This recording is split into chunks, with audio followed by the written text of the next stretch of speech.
ଜୀବନସାଥୀ। ଥରେ ସାଙ୍ଗମାନେ ପଚାରିଲେ ଜୀବନସାଥୀ କହିଲେ ତୁମେ କ'ଣ ବୁଝ? ଆଉ ମୁଁ କହିଲି ଆଗେ ତୁମେମାନେ କୁହ, ତାପରେ ମୁଁ କହିବି।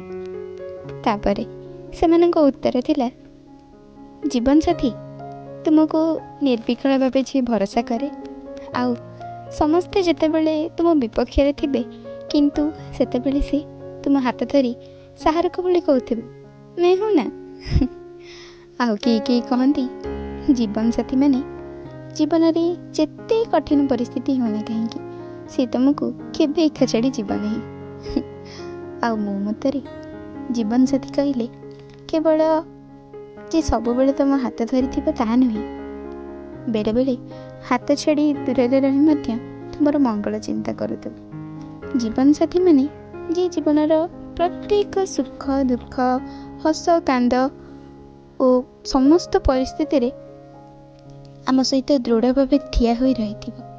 ଜୀବନସାଥୀ କେବଳ ଗୋଟିଏ ସମ୍ପର୍କରେ ନାଁ ନୁହେଁ, ସେ ହେଉଛି ଭରସା, ଭଲ ପାଇବା, ସମ୍ମାନ ଓ ସାରା ଜୀବନର ସାଥିତ୍ୱର ପରିଚୟ ଦେଉଥିବ, ଯାହାକୁ ଆମେ ଭୁଲିବାକୁ ଚେଷ୍ଟା କଲେ ବି କେବେ ଭୁଲି ହେଉନଥିବ।